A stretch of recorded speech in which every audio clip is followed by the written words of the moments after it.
Okay guys, तो previous session में कुछ रेशो समझे। 10 रेशो हमारा हो गया था। लास्ट रेशो डेब्ट इक्विटी रेशो क्या होता है समझा आपको। इसमें ओनर का इन्वेस्टमेंट और ओनर के अलावा दुकान का कर्जा कितना है बाहर का, इसका अगर आपको प्रपोर्शन निकालना है तो यू कैन प्रिफर अ डेब्ट इक्विटी रेशो। अब 11th नंबर रेशो लिखिए।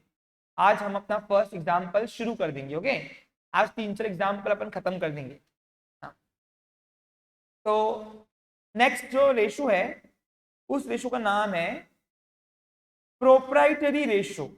देखिए, प्रोप्राइटरी रेशो।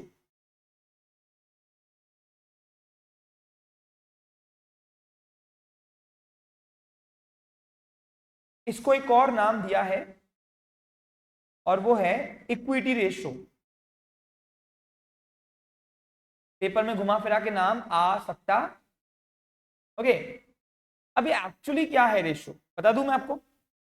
देखो सुनो, ये रेशो क्या एक्सप्लेन करता है कि एक बिजनेस के अंदर जितनी भी तुम्हारी टेंजिबल एसेट है। टेंजिबल क्या होता है? जिसको हम फिजिकली टच कर सकते हैं, फील कर सकते हैं। ओके, इंटेंजिबल एसेट विजिबल नहीं होती but it can be measure in the term of money. अब इंटेंजिबल एसेट कौन सी बताओ? Goodwill, trademark, patents. ये हमारे इंटेंजिबल एसेट है जो हमें वैल्यू तो देती है, रिटर्न तो देती है उसका, लेकिन वो दिखाई देती नहीं है, ओनली मनी में मेजर होती है। लेकिन कुछ टेंजिबल एसेट क्या होती है? जैसे क्लास के अंदर एसी है, ये प्रोजेक्टर है, ये सिस्टम है पूरा, that all are called as tangible asset. उस सारी टेंजिबल एसेट्स में तुम्हारा यानी ओनर का पैसा कितना लगा हुआ है। एग्जाम्पल अब देखिए, समझो। सपोज फॉर एग्जाम्पल मान के चलो मेरी दुकान में सिर्फ एक एसी है 50,000 रुपए की। क्या है? एक एसी है 50,000 रुपए की। उस 50,000 रुपए की एसी मैंने दुकान में लगाया, बाकी कुछ नहीं। अज्यूम करो, क्योंकि अगर मैं सारी एसेट लूंगा तो समझेगा नहीं।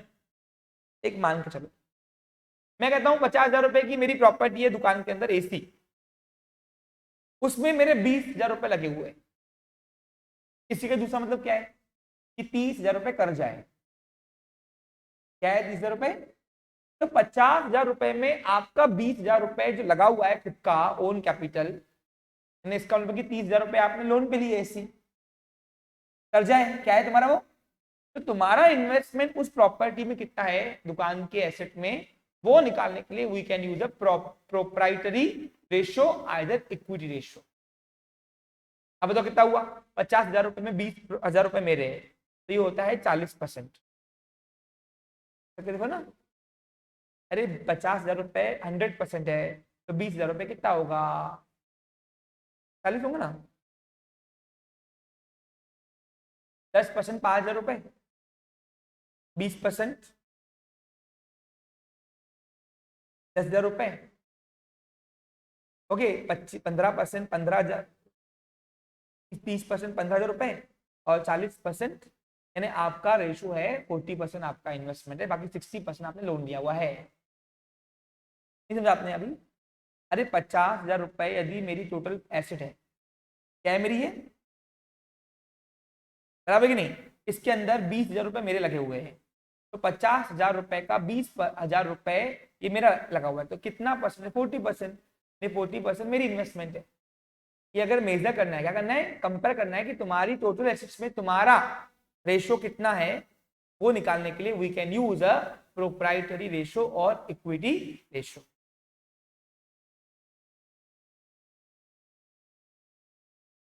समझा? जैसे अगर दुकान में कुल मिलाकर 10 लाख की प्रॉपर्टी है, 10 लाख की प्रॉपर्टी में तुम्हारा पैसा लगा हुआ है 5 लाख रुपए। कितना लगा हुआ है? तो इसका मतलब 5 लाख बाहर निकल जाए। क्या है वो? तो 5 लाख रुपए कितना हुआ? 50%। 50% हुआ ना, 10 लाख का 5 लाख रुपए। 50% तुम्हारा इन्वेस्टमेंट, 50% निकल जाए तुम्हारे ऊपर। क्या है तुम्हारे ऊपर? तो कितना तुम्हारा पैसा है टोटल एसेट्स में और कितना तुम्हारा कर्जा है बाहर का, वो रेशो निकालने के लिए we can use a proprietary ratio.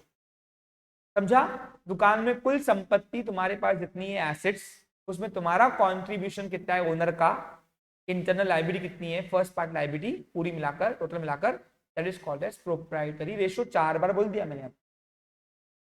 Formula का लिखो, तो फॉर्मूला बनेगा, लिख के दे रहा हूं इधर।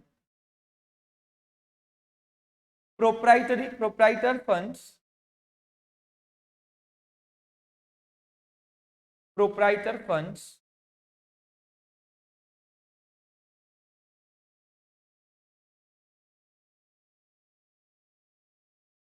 divided by total tangible assets।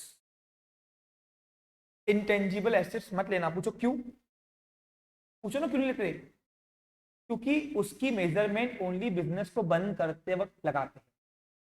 Goodwill हम कब निकालेंगे? जब दुकान बेचेंगे, समझा? बीच रास्ते हम कभी गुडविल निकालते नहीं, हम पागल नहीं, हमको पागल कुत्ते ने नहीं काटा। पार्टनरशिप में भी याद करो, जब रिकंस्टिट्यूट तो हम निकालते गुडविल, याद करो। और रिकंस्टिट्यूट मतलब पुरानी दुकान बंद करके नए सिरे से नई दुकान खोलना। इसलिए इंटेंजिबल एसेट्स का वैल्यूएशन जो होता है ना, वो कब होता है? Probably at the time of closing of the business. लेकिन टेंजिबल एसेट्स का वैल्यूएशन हर साल हमको निकालना पड़ता है बैलेंस शीट में शो करने के लिए। समझा आपको? क्लियर? इसलिए प्रोप्राइटरी रेशो में हम लोग टेंजिबल एसेट्स कंसीडर करेंगे। अब प्रोप्राइटर फंड में क्या क्या आएगा? पूरा ओन कैपिटल। कंपनी के अंदर ओन कैपिटल कौन सा था बताओ? चार चीजें थे, बताओ कौन कौन सी? सुनो, equity share capital, preferential capital, reserve funds और करंट ईयर का नेट प्रॉफिट, जो प्रॉफिट एंड लॉस के नाम से दिखता है। ठीक है, लिख दूं? आपको लिखा के दे दूं कि आपको समझ में आएगा? ओन कैपिटल समझ में आएगा एमकॉम वाले बच्चों कि लिखा के दे दूं मैं? दूर से ही फोकस हो जाएगा तुम्हारा। ये सारा ओनर का पैसा जो बिजनेस बढ़ाए, वो चाहे रिटेन प्रॉफिट हो चाहे बिजनेस में एंगेज हो, कैपिटल पे हो। ठीक है, फिर भी अगर आपको लिखाना है तो मैं आगे लिखाता हूँ, आप एक काम करो, जगह छोड़ दो। अगर जगह नीड पड़ी तो अपन यहाँ पे लिखा कर देंगे प्रोप्राइटर फंड्स में क्या क्या आएगा। Equity share capital, preferential capital plus reserve funds और करंट का नेट प्रॉफिट, ये मालक का पैसा है। Okay, clear? अब लिखिए 12 नंबर रेशो।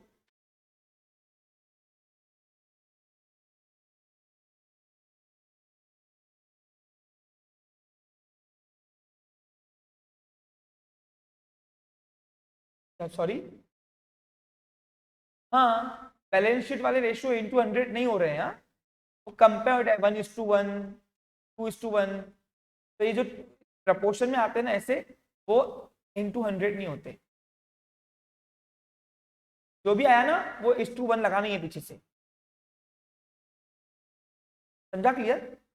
बैलेंस शीट के जितने भी रेशियो हमने इंटू 100 किया, देखो नहीं किया ना, यहाँ पे भी इंटू 100 तुमको नहीं करना है। ओके, ये सब बैलेंस शीट के रेशियो है। देखो ना, सब बैलेंस शीट के कंटेन यूज हो रहे हैं इसमें। एसेट लाइबिलिटीज, अरे इसमें भी तो देखो एसेट्स है, और ये इंटरनल लाइबिलिटी है पूरी। फर्स्ट पार्टी लाइबिलिटी मालक का पैसा बिजनेस के अंदर पहला कर्जा होता है, याद करो। 11 से पढ़ा रहा हूं। देखो नंबर 2, 12 सॉरी। देखिए मेरे प्यारे बच्चों,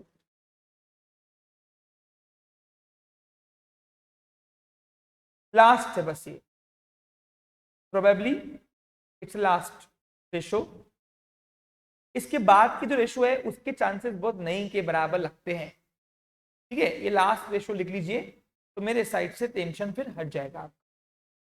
लिखिए, पेपर में प्रोबेबली आपको इन्हीं में से रेशो में से आएगा कुछ। कैपिटल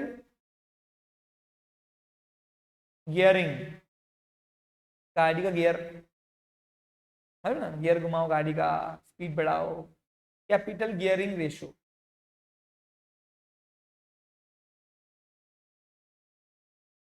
पता ना? देखो,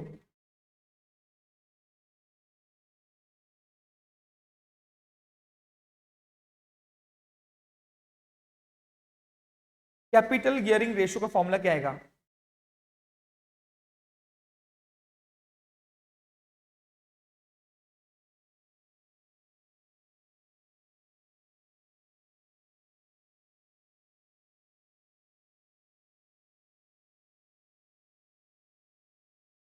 देखो, आपके जो ऑथर्स का बुक है ना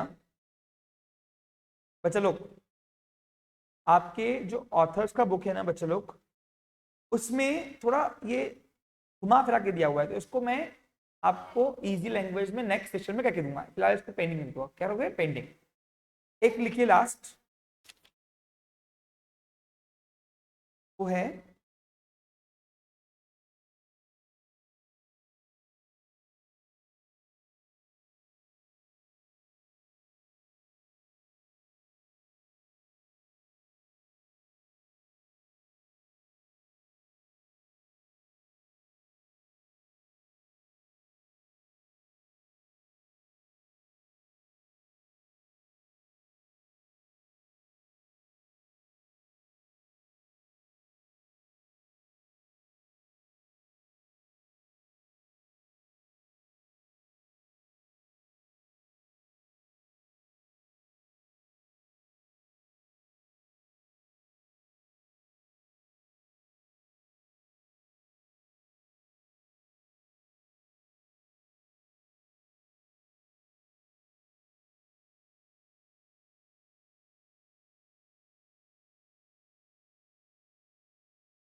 दस और 15, 25, 25 और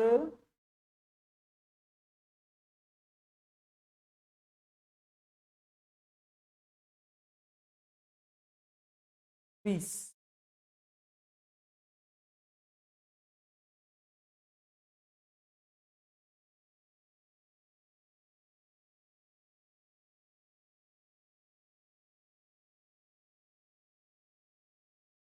देखिए इसकी जगह छोड़ दीजिए आप, 30 नंबर लिखिए इसको, वो है debtors turnover ratio.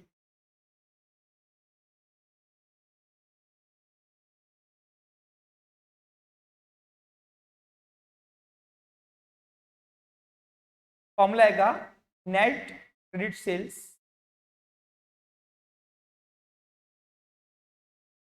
Divided by average account receivable.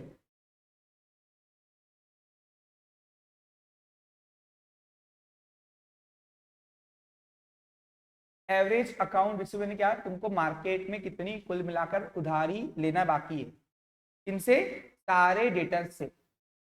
इसमें बिल रिसीवेबल भी आ गया, क्या गया इसमें बिल रिसीवेबल भी आ गया, उसका एवरेज। अब एवरेज किससे होता है बताओ, तो क्रेडिट नेट क्रेडिट सेल कैसे मिलेगा लिखिए, तो नेट क्रेडिट सेल कैसे मिलेगा लिखिए, net credit sale is equals to total sales में से बचा लो कैश सेल्स माइनस कर देना, तो बाकी कितना बचेगा, उधारी का सेल रहेगा जो, वो यहां लेना है तुम, उधारी वाला। टोटल सेल्स में से जो उधारी का सेल है अपने को देखना है, तो टोटल सेल्स में से जो कैश का सेल निकाल दोगे तो बाकी बचा कितना, उधारी का सेल। उधारी का सेल्स कितना है हमारा, और हमको मार्केट से लेना कितना है कस्टमर से, वो उसका प्रपोर्शन निकालने के लिए हम यूज करते हैं debtor turnover ratio. Clear picture.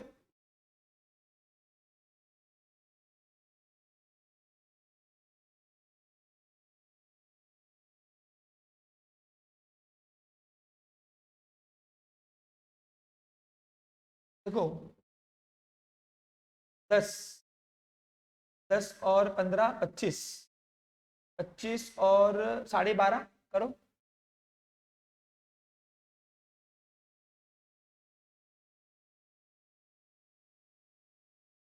Plus 7.5, plus 7.5, हाँ 45 डिवाइड बाई 2, ठीक है। ने कुल मिलाकर पूरी उधारी लेना, चलोगे पूरी उधारी। तो अभी एवरेज अकाउंट रिसीवेबल कैसे आएगा बताऊं क्या, कि एवरेज अकाउंट रिसीवेबल कैसे आएगा बताऊं क्या, तो बोलो ना बेटा फिर।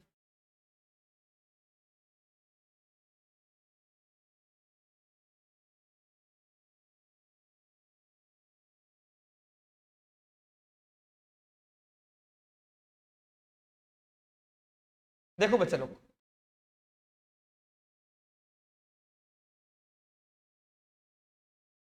लिखो average account receivable is equals to amount of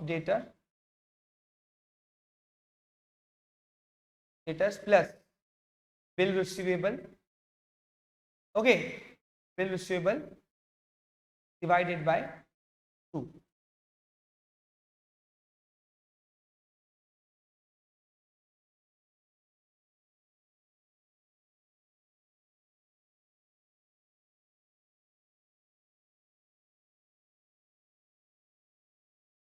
ठीक है,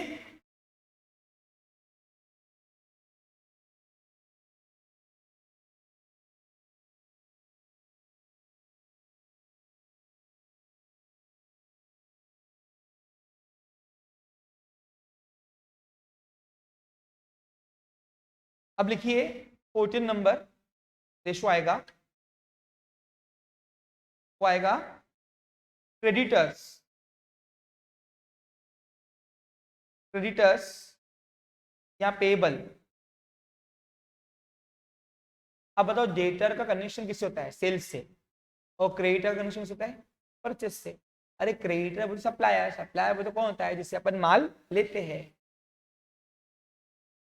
अब चलो इसका फॉर्मूला क्या बनेगा बताओ फिर, बनाओ। सब रट्टा मारोगे क्या बैठ के? बताओ। Very good. Net credit purchase divided by account payable, बराबर है एवरेज अकाउंट पेएबल, या उसको बोलते हैं एवरेज ट्रेड क्रेडिटर्स, चलेगा। एवरेज अकाउंट पेएबल लिखा तो भी चलता, मार्क्स नहीं काटेगा। ओके, लिखो चलो बनाओ। तो क्या आएगा बताओ? Net credit purchase divided by average account payable. अब नेट क्रेडिट परचेस कैसे आएगा बताओ? टोटल परचेस में से कैश परचेस उड़ा दो, उधारी का परचेस सही है, उधारी वो तो क्रेडिट परचेस। समझा? ये रेशो क्या दिखाता है कि तुम्हारा मार्केट में माल कितना लिया और कितना तुम्हें देना बाकी है पेमेंट, उसका रेशो निकाल देगा। कि लिख के दूं उसको? लिखोगे तुम लोग? ठीक है, जितने मैं तुमको रेशो निकाल रहा हूं उसमें 100% आ जाएगा। क्या बोलो? तुम्हारा पेपर के क्वेश्चंस। ओके, अब इतने रेशो तुमको दिमाग में रखना ही है। देखो 15 नंबर 15 नंबर रेशो,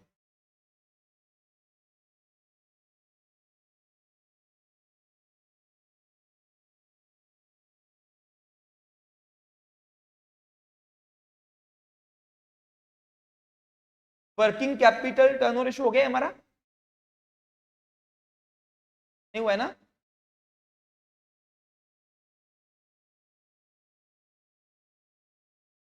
हुआ है।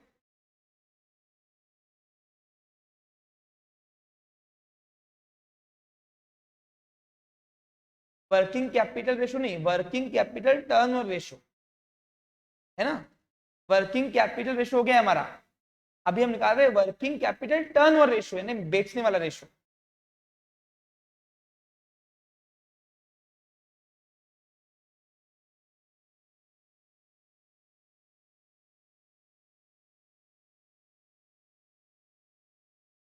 ठीक है, लिखो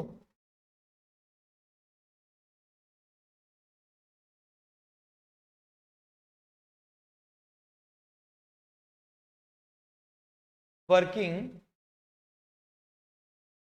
capital turnover ratio is equals to cost of sales, cost of sales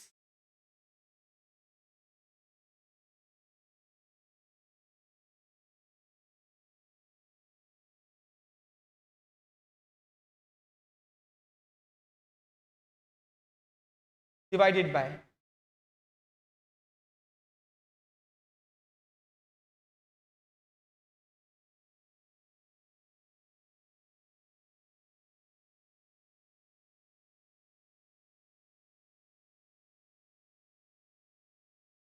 cost of sale divided by net working capital.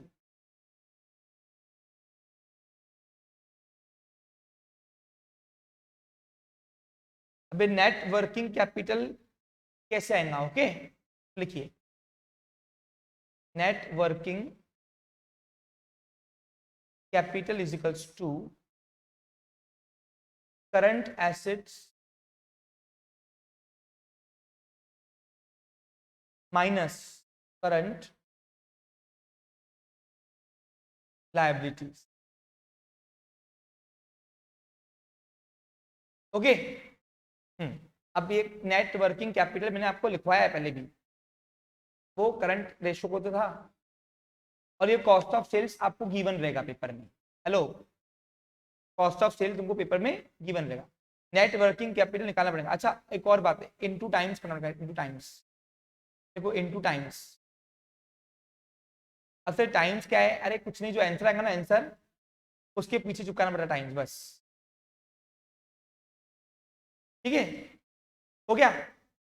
बस इतने रेशो सफिशिएंट है, इसके अलावा 2-3 लाइनें छोड़ दो, कराते कराते कुछ लगता है कि मुझे हाँ ये रेशो आ सकता है पेपर में, तो मैं तुमको करा दूंगा। ठीक है, चलो अब 15 रेशो के माध्यम से हम पहला एग्जाम्पल शुरू कर रहे हैं। निकालिए अपनी नोट्स प्लीज, मैं भी यहाँ पे डिस्प्ले कर रहा हूँ। पहला एग्जाम्पल शुरू करते हैं। तो पहला एग्जाम्पल आपके सामने प्रेजेंट है। पहला एग्जाम्पल से डराना चाहता नहीं हूं मैं, इसलिए थोड़ा इजी लिया हूं।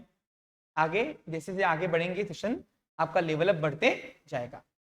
देखिए पहला एग्जाम्पल क्या बोल रहा है, कैलकुलेट ग्रॉस प्रॉफिट रेशियो। अब अगर यही बीकॉम में होता था तो ग्रॉस प्रॉफिट निकाल के देता भाई, सेल्स भी गिवन होता था, बस लगाना है फॉर्मूला, आ गया। लेकिन अब ये है कौन सा बिलो बच्चा रो, एमकॉम। तो एमकॉम में ग्रॉस प्रॉफिट निकाल के नहीं दिया है, तो अब ये डेटा दिया है रॉ। अब ग्रॉस प्रॉफिट रेशियो फॉर्मूला क्या आएगा बताओ? Gross profit divided by net sales, net sales into 100, बराबर कि नहीं? अब यहाँ पे सेल, चलो नेट सेल तो निकाल लेंगे, कैसे?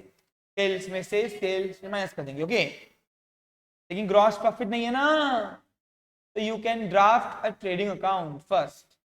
अब इससे पूरा ट्रेडिंग अकाउंट तुमको बनाना पड़ेगा, और फिर इससे हमको ग्रॉस प्रॉफिट मिलेगा, फिर ग्रॉस प्रॉफिट से हम ग्रॉस प्रॉफिट से ग्रॉस प्रॉफिट रेशियो निकाल देंगे। ओके, तो लिखो यहाँ पे। अब लिखना कैसे है ना, प्रेजेंट कैसे करना है, वो आज से आपको यहाँ पे सिखाया जा रहा है। देखिए सॉल्यूशन टू क्वेश्चन 1 लिखिए यहाँ पे बच्चा लोग। इन द बुक ऑफ, नाम है कि कुछ कंपनी का, देखो क्वेश्चन में नाम नहीं है, ओके। ओके, क्या करना है? To calculate gross profit ratio.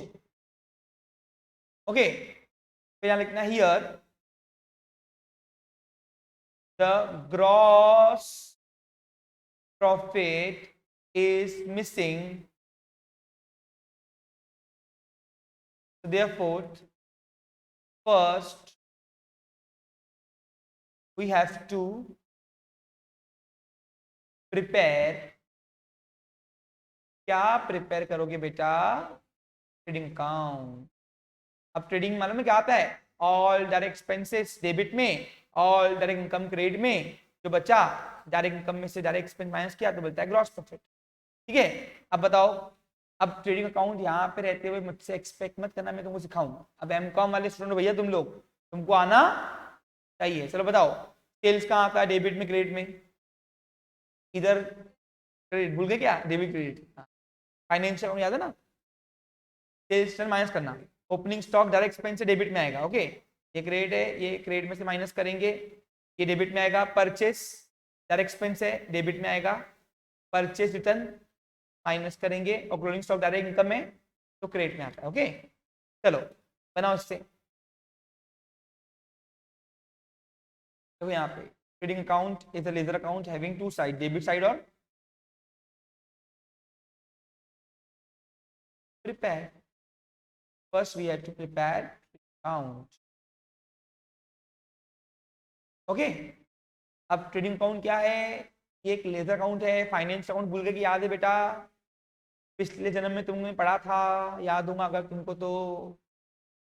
मुझे याद है, मैंने ही तुमको पढ़ाया था पिछले जन्म, जो मेरे पास बच्चे थे। हाँ, कुछ बच्चे क्या होता, रात गई बात गई ऐसा काम करते।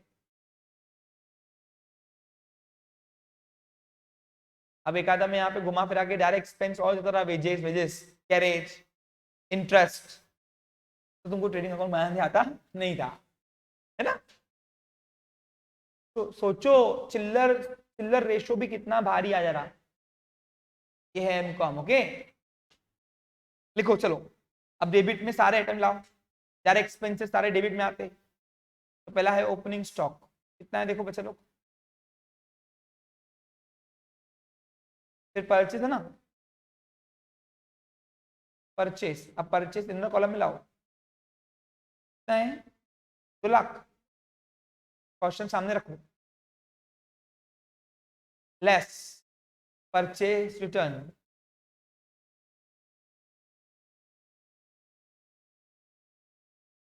तो 1,90,000 आया हमारा नेट परचेज, ओके। अब क्रेडिट साइड में 2 आइटम है, एक सेल्स है। सेल्स कितना है मेरे प्यारे बच्चों बताओ? लेस सेल्स रिटर्न, कितना? 25,000 है ना, माइनस करो, 2,75,000 रुपये आएगा, ओके। और last one is closing stock is also my direct income. अभी 11 से तुमको सिखा रहा हूँ, ओके। तो ये मुझसे यहाँ रहते हुए एक्सपेक्ट मत करना कि ट्रेडिंग अकाउंट क्या होता है। चलो, एक लकीर, दो लकीर खींचो, एक लकीर नीचे, 2 लकीर खींचो। कौन से साइड की अमाउंट बढ़िया देखो आ रही? अगर क्रेडिट बढ़िया तो प्रॉफिट आएगा, और डेबिट बढ़िया तो लॉस, मालूम है ना? कितना आ रहा देखो, क्रेडिट साइड की अमाउंट बढ़िया ही बोलते हैं, तो जो साइड की अमाउंट बढ़िया आ रही है वो एक लकीर, 2 लकीर के अंदर लिखो, उसमें से अपोजिट साइड माइनस करो। डिफरेंस कितना आ रहा बच्चे लोग? 1,15,000 आ रहा है ना। 1,15,000 बचा हुआ अमाउंट क्या बोलते बेटा इसको? कुछ याद आ रहा पिछले जन्म का बेटा? Gross profit. डायरेक्ट इनकम में से डायरेक्ट एक्सपेंस माइनस करने के बाद जो बचता है तो बोलते हैं ग्रॉस प्रॉफिट। चलो मिल गया। अब लगाओ फॉर्मूला, क्या है फॉर्मूला बताओ बच्चा लोग? ग्रॉस प्रॉफिट रेशो लिखेंगे ना बेटा, divided by sorry is equals to gross profit divided by net sales. हाँ, नेट सेल लेना नालायको, इंटू 100, तो 1,15,000 डिवाइडेड बाय कितना है? 2,75,000 इंटू 100 कितना रहा बताओ? 41.8। हाँ तो 82 कर दो परसेंट। परसेंट की साइन मारना, जो रेशो इंटू 100 है सब में परसेंट की साइन मारना बेटा। झाला 4 मार्क राइट, ठीक है। डन। नंबर 2, क्वेश्चन नंबर 2 देखते हैं। हाँ आ जाओ, क्या दिया देखो? From the following information given below calculate operating profit ratio. बस एक ही पूछा है, ऑपरेटिंग प्रॉफिट रेशियो पूछा है, और पूछा है नहीं पूछा है ना? ठीक है, ठीक है। तो ओनली उसने अपने को क्या पूछा है बच्चा लोग?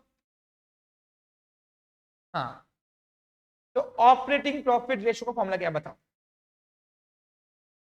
ऑपरेटिंग प्रॉफिट रेशियो का मतलब होता है net operating profit ratio. नालायको,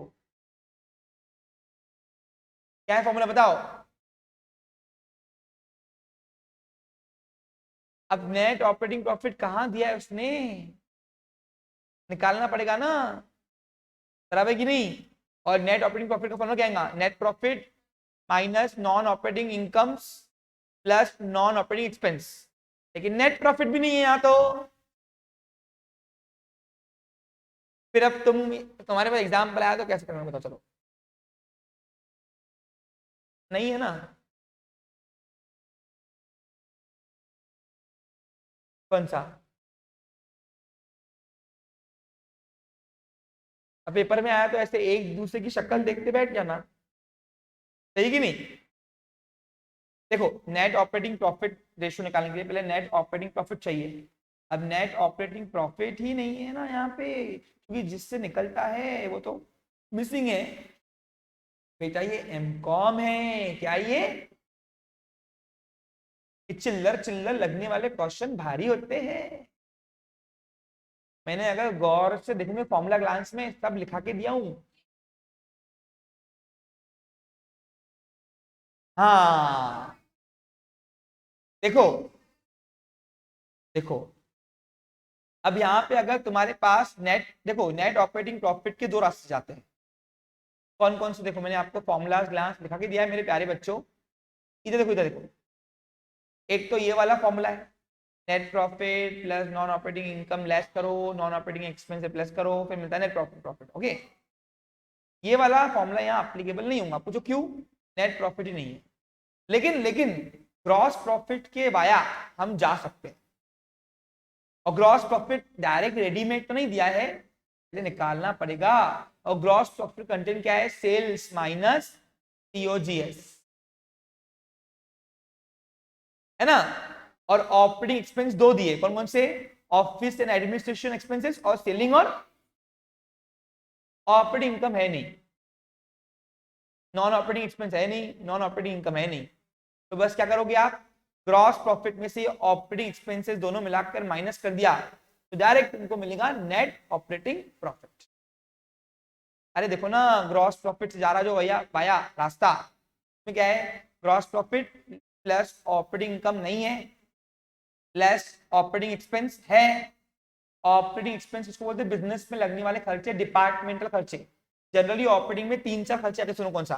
factory overhead, नहीं office overhead, administrative overhead overhead और सेलिंग एंड डिस्ट्रीब्यूशन ओवरहेड खर्चे, बस तीन डिपार्टमेंट खर्चे आते हैं। फिर बोलूं, ऑपरेटिंग एक्सपेंसेस में तीन डिपार्टमेंट के खर्चे आते हैं, बोलो कौन कौन से जनरली? बोलो मेरे साथ। ऑफिस ओवरहेड, एडमिनिस्ट्रेटिव ओवरहेड, नहीं हाँ ऑफिस एंड एडमिनिस्ट्रेटिव ओवरहेड एक, या तो सेलिंग एंड डिस्ट्रीब्यूशन ओवरहेड, ठीक है बस तो ही आते। फैक्ट्री ओवरहेड नहीं आता, क्यों? क्योंकि फैक्ट्री ओवरहेड सीओजीएस के ऊपर आता, क्योंकि डायरेक्ट एक्सपेंस है ना वो मेरा। वो ट्रेडिंग प्रॉफिट लॉस में दो डिपार्टमेंट खर्च आते, कौन कौन से बताऊं? सेलिंग एंड डिस्ट्रीब्यूशन ओवरहेड और ऑफिस एंड एडमिनिस्ट्रेटिव ओवरहेड, ठीक है मोस्टली। समझा आपको? क्लियर? हाँ, तो ये दोनों ओवरहेड खर्चे प्लस किया तो मिलता है ऑपरेटिंग एक्सपेंसेस। चलो चले, हाँ निकालो मेरे प्यारे बच्चों। लिखो, अब लिखना कैसे है?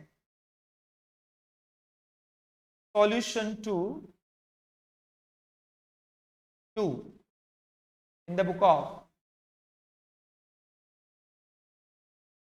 पता नहीं किसका है ना। देखो यहाँ पे क्या पूछा है? To calculate operating profit ratio. Operating profit ratio का मतलब होता है net operating profit ratio. Okay, अब यहाँ पे ग्रॉस प्रॉफिट निकालना पड़ेगा ना, तो यहाँ पे लिखो first we have to calculate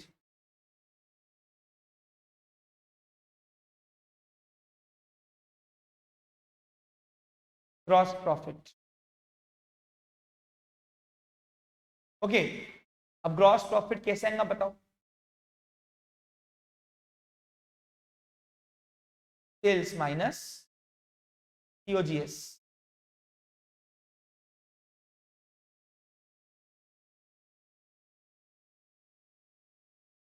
कितना रहा देखो बच्चा लोग? माइनस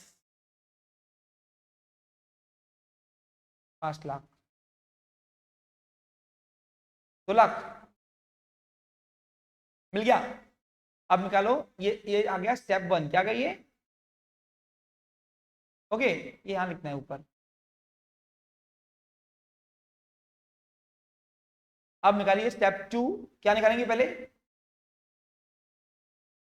नेट ऑपरेटिंग प्रॉफिट, है ना? अरे नेट ऑपरेटिंग प्रॉफिट रेशियो निकालने के लिए पहले नेट ऑपरेटिंग प्रॉफिट चाहिए ना हाथ में। क्या आएगा फॉर्मूला? ग्रॉस प्रॉफिट बराबर कितना है? 2 lakh less operating expense. Income तो है नहीं ना, कितना? अरे दोनों मिला के करो ना, कितना रहा कंप्यूट करो ना। 50 और 40, 90 माइनस करो 90, तो आया नेट ऑपरेटिंग प्रॉफिट 1,10,000 रुपए। ओके, गुड प्यारे बच्चों।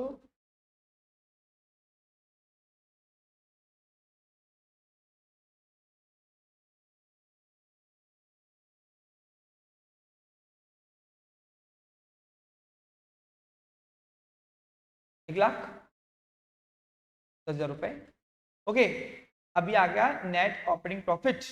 अब लिखो step 3, to calculate net operating profit ratio. Formula आएगा net operating profit, right, divided by sales, है ना, इनटू 100। तो कितना रहा बताओ? वैल्यूज पुटअप करो मेरे प्यारे बच्चों। 1,10,000 नेट सेल कितना है देखो, 7,00,000 इंटू 100 कितना आ रहा बताओ? स्टेप बाय स्टेप करो, पहले 1,10,000 100 का मल्टीप्लाई करो। 1,10,000 और 5 डिवाइडेड बाय 7,00,000 कितना?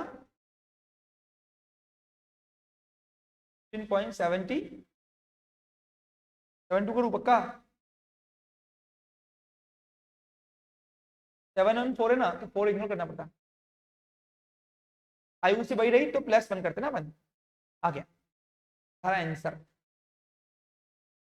ओके, अब अगर तुमसे पूछो ऑपरेटिंग रेशियो कितना आएगा, ऑपरेटिंग रेशियो कितना आएगा,